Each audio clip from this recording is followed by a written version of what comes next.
Vou começar a aula de hoje, a aula de número 10 de língua portuguesa, te fazendo uma pergunta. Se você tivesse que escolher uma dessas camisas para ir à praia, com qual que você iria? Nem precisa pensar muito, né? Você iria com essa, eu aposto. E é um casamento, você iria com essa aqui? Bom, assim como a gente não usa a mesma roupa para todas as situações, assim também é a língua. Ela não é homogênea. Ela varia de acordo com uma série de fatores. Se você quer saber que fatores são esses, se você já ouviu falar também em preconceito linguístico ou quer saber o que é, vem comigo na aula de hoje. Aula 10. Variação linguística. Os processos de transformação das línguas podem ser de dois tipos, a diacronia e a sincronia. Na diacronia, ocorrem mudanças ao longo do tempo nos campos fonológico, que é a pronúncia, a entonação, morfológico, formas lexicais, etc., sintático, que diz respeito à construção da sentença, e semântico, que são os significados. Bom, é muito simples. As mudanças, as transformações diacrônicas ocorrem ao longo de um tempo. Então, o português que se falava aqui no Brasil no século XVII é bem diferente em alguns aspectos do português que a gente fala hoje. Então, as mudanças que ocorreram ali, tanto no aspecto fonológico, morfológico, sintático e semântico, ocorreram ao longo de, nesse exemplo aqui, ao longo de séculos. Então, as línguas, ao longo de sua existência, vão sofrendo mudanças e podem até ser extintas, como aconteceu com o latim quando deixou de ter falantes. Já na sincronia, são as variações da língua que coexistem no mesmo recorte temporal, dialetos e registros. Estes manifestam ocorrências que abarcam os fatores regionais, estilísticos, sociais. Então, na sincronia, são aquelas variações que estão ocorrendo agora. Se eu pego o português contemporâneo, pego aqui em 2020, quais são as variações que estão ocorrendo na língua neste momento, tanto regionais, estilísticas e sociais? Sincronia são as variações linguísticas que ocorrem dentro do mesmo período de tempo. Podem ser observadas segundo determinados aspectos. Olha lá, o primeiro deles, variação regional ou diatópica, varia conforme região geográfica dos falantes. 2. Variação estilística ou diafásica. Varia conforme idade, gênero, lugar social, se é estudante, se é professor, se é pai ou filho, se é pastor, se são os fiéis, A profissão, quer dizer, aquele jargão profissional, por exemplo, dentro da medicina você tem alguns termos que são típicos da medicina, e etc. Ou 3. Variação social ou diastrática. Varia conforme estratificação social e econômica. Variação diatópica ou regional. Quanto ao aspecto morfológico, quer dizer, aquelas variantes lexicais observadas em diversas localidades e usadas por falantes da língua, ou seja, o mesmo referente, formas lexicais diferentes, Por exemplo, bolacha e biscoito. Eu sou capixaba, sou do Espírito Santo, então lá a gente fala biscoito, mas tem lugares que vão falar bolacha. Ou então aquele salgado, joelho, ou brioche, Os vários nomes de salgados que tem numa localidade, você pede um joelho, é uma coisa, Então, são variações lexicais. Ou pocar, No Espírito Santo, pocar é sinônimo de estourar, então pouca gente conhece. Fonológico, São as variações prosódicas, coexistentes. Os diferentes sotaques, em falantes da língua portuguesa. Então, é o aspecto fonológico, do som, da sonoridade, os sotaques.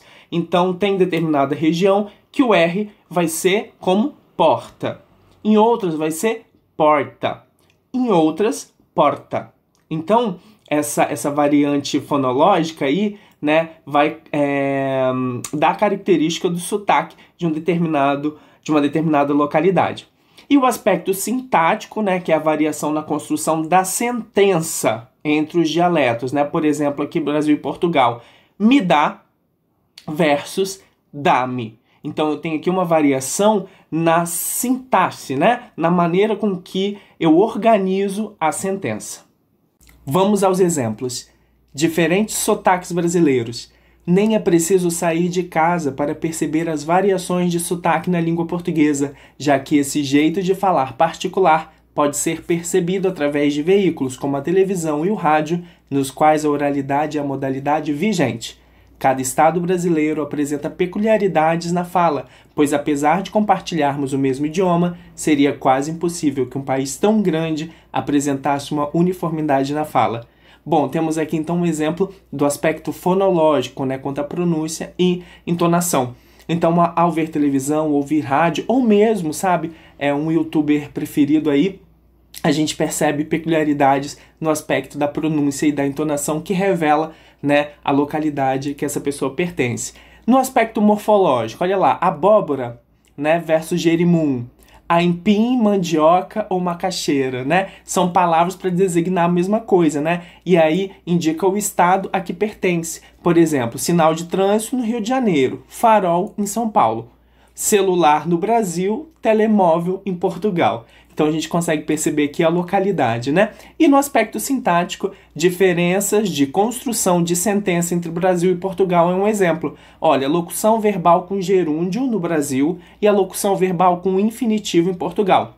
Por exemplo, no Brasil, estou construindo castelos na areia. Em Portugal, estou a construir castelos na areia. Variação diafásica ou estilística. No aspecto fonológico, né, são as variantes orais faladas na linguagem dos jovens, por exemplo. No morfológico, né, o vocabulário varia conforme a faixa etária, léxico de décadas anteriores ainda usado por falantes idosos. Por exemplo, broto, pão, né, que era usado para falar que uma pessoa era bonito, era bonita, né? Então eram palavras usadas para isso. Hoje não significa mais, né, embora uma pessoa idosa possa usar essas palavras. Ou, por exemplo, eu não imagino meu pai falando pega a visão, literalmente pega a visão. Então isso indica uma faixa etária. Ou no aspecto sintático, né, que são a construção da sentença conforme registro profissional, né, juízes, jornalistas, acadêmicos, médicos, etc. Né? Ou, por exemplo, o registro de um telemarketing, né? Telemarketing, por exemplo, que diz estarei enviando, vou estar entregando, né, uma marca ali de uma determinada profissão. Ou, por exemplo, jornalistas, né, que quando você tá lá no estúdio e fala, chamaremos não sei quem para falar, aí a pessoa fala, é isso mesmo, Maju, né? Ou isso mesmo, um outro jornalista. Então você percebe ali que tem um jeito sintático de estruturar, né? A maneira que você estrutura a sentença. Temos aqui o fragmento de um texto do Carlos Drummond de Andrade, intitulado Antigamente. Antigamente, as moças chamavam-se Mademoiselle e eram todas mimosas e muito prendadas. Não faziam anos, completavam primaveras, em geral 18. Os janotas, mesmo não sendo rapagões, faziam-lhes pé de alferes, arrastando a asa, mas ficava longos meses debaixo do balaio. É até difícil a leitura, né? Um monte de palavra aqui que a gente não conhece, né?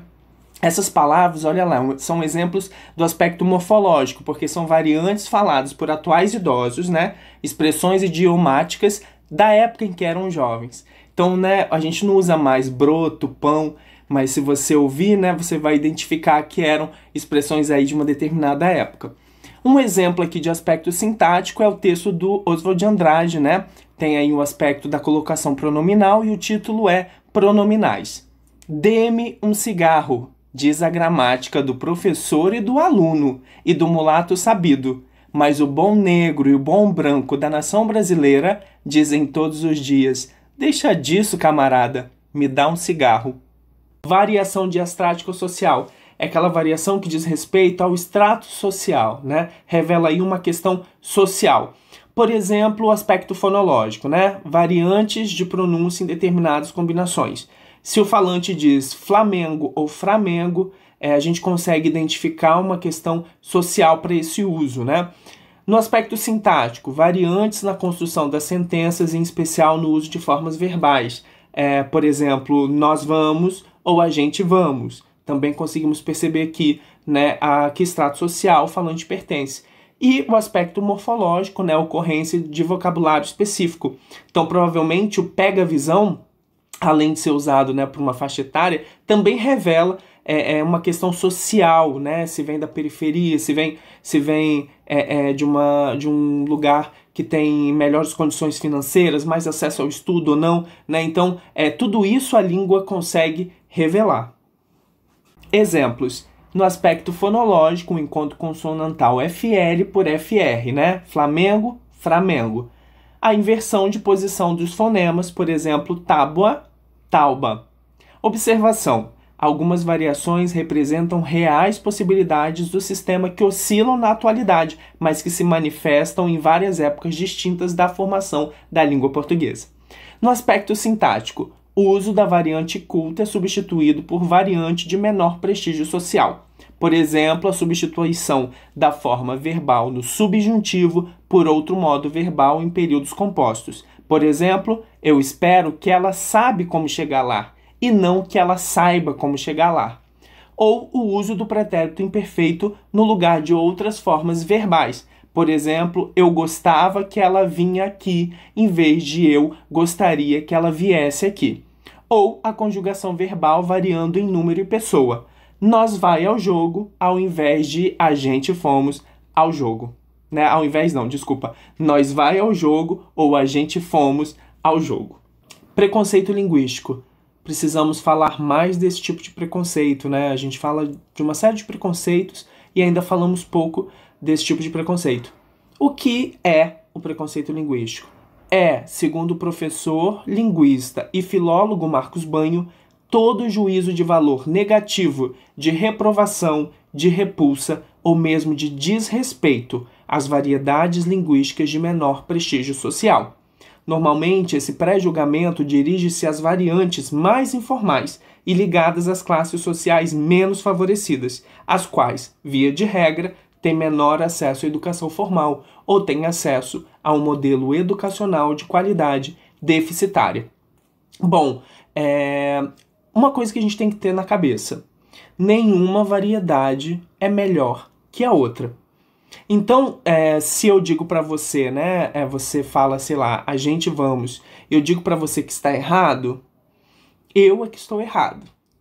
Porque está errado, está certo, é em relação a alguma coisa, né? Então, está errado ou está certo de acordo com a variedade padrão, que é uma variedade dentre várias, né? E não há nada nada em termos de valor nela própria que a faça melhor que as outras variedades. Mas por uma questão de prestígio social, por ser uma variante falada, né, por uma determinada classe social, ela foi escolhida como o modelo, como a norma padrão.